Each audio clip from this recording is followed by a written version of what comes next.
Now, setting aside narrative songs, there are other songs that it always seems to me to conjure emotions and complex themes as well as any longer piece of fiction in a lot of ways.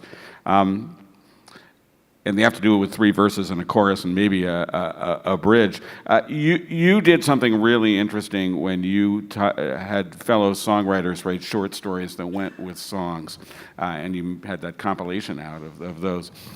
I can't tell you how many times I've interviewed somebody or heard people ask the question, that should be a short story, that one song. How do you do that, Rosanne? How do you get all that into a song? It seems so much more difficult than longer fiction in a way.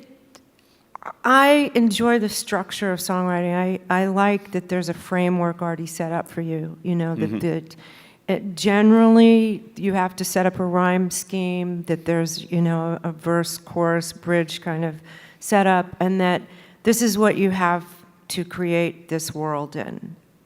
I really love that. I mean, that's why I'm a songwriter.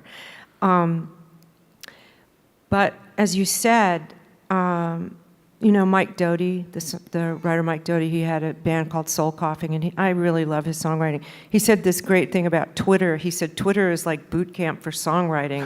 If you can say it succinctly in 140 characters, then you can make a line out of that.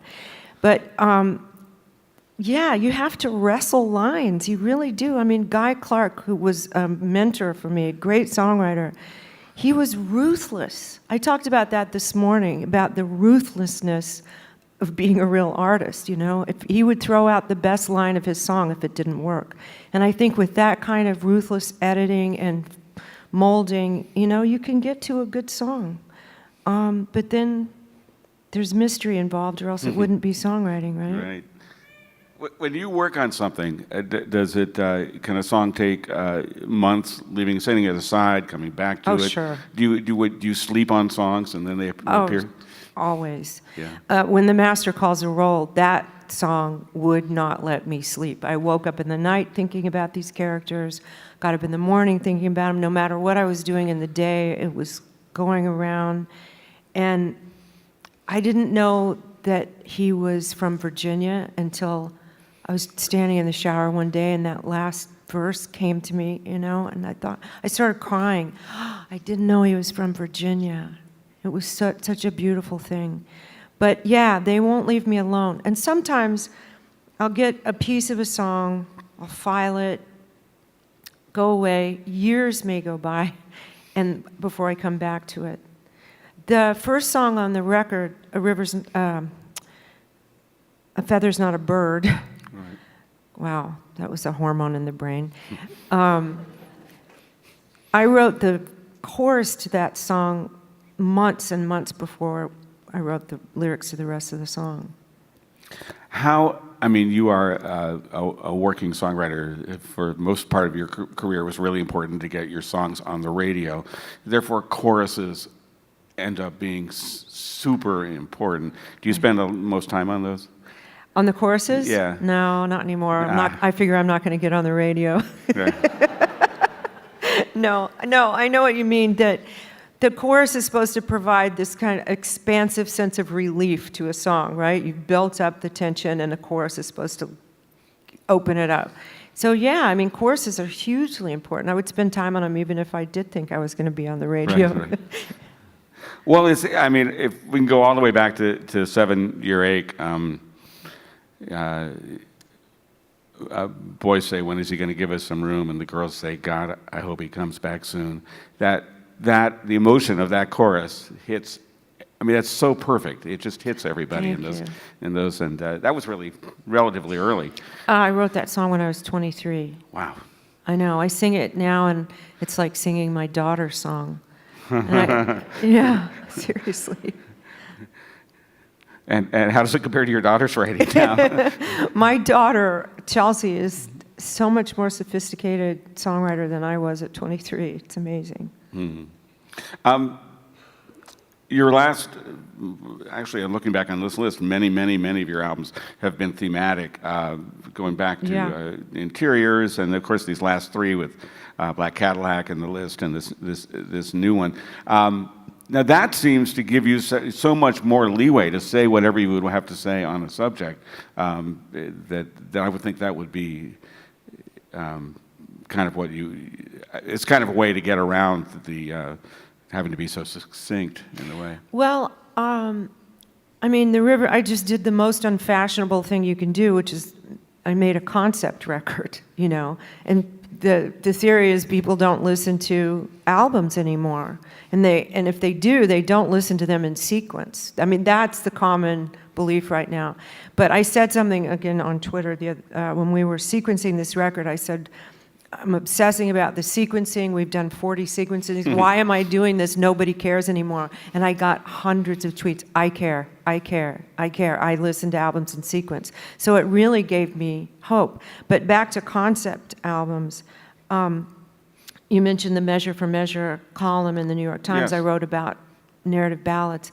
And I talked about that, about how from early childhood, my favorite albums were concept records. From my dad's Ballads of the True West, Bitter Tears about Native Americans, you know, and then on into my teenage year, Tommy.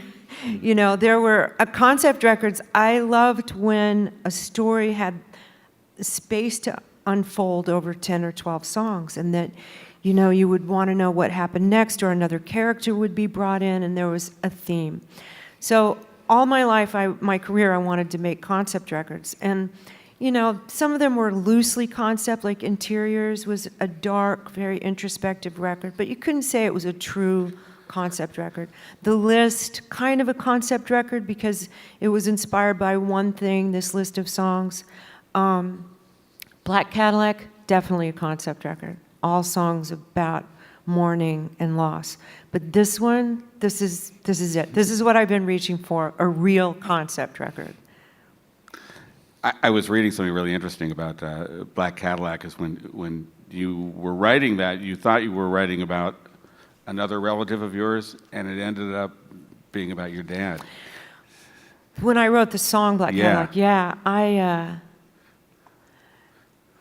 I talked about that this morning, actually, about songs being postcards from the future. Right. And not realizing that that's what they are. And I wrote Black Cadillac, the song, and I said out loud after I wrote it, oh no. And then this wave of death started happening in my family. There were 5 people who died that year. Mm-hmm. So, yeah. It's not that I'm psychic, it's that, you know, time is nonlinear in creative work. Amen. But you go back to, you can even see Interiors as being, you know, talking about things that were going to happen in your life or were happening. And then. Right. I mean, when it first came out, Robert Christgau in the Village Voice said that I had made a divorce record, and I was still married when he said that.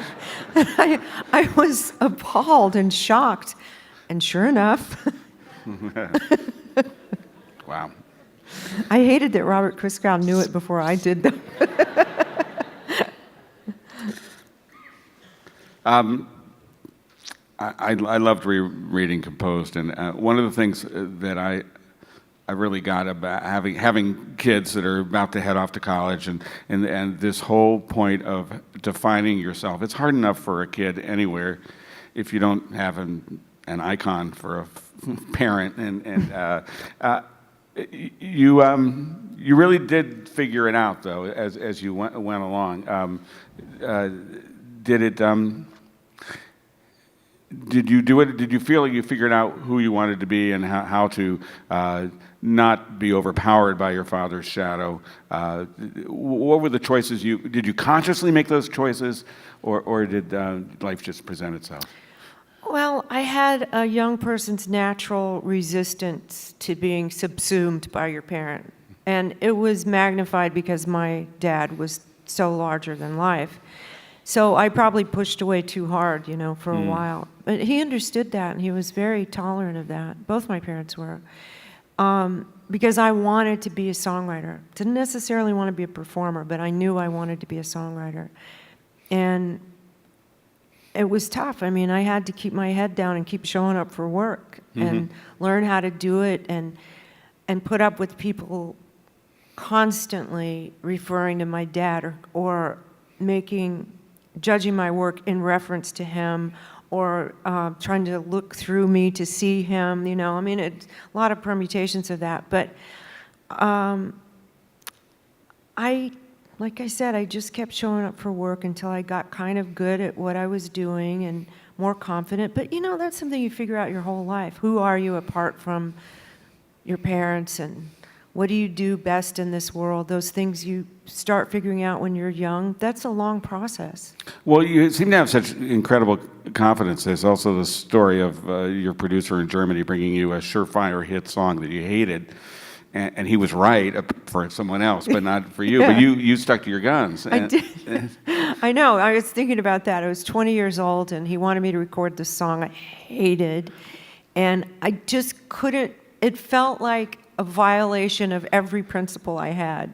And I wasn't even old enough to realize that I had those principles. I just had the instinct for those principles. The principles developed later. But, you know, I'm glad I said no, because it was a big hit for him, and I would have had to sing it last night.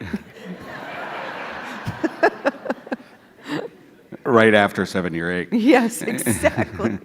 Well, and another point to that, I guess I'm putting you up on this pedestal here, but hey, Go ahead. It's right. Nice.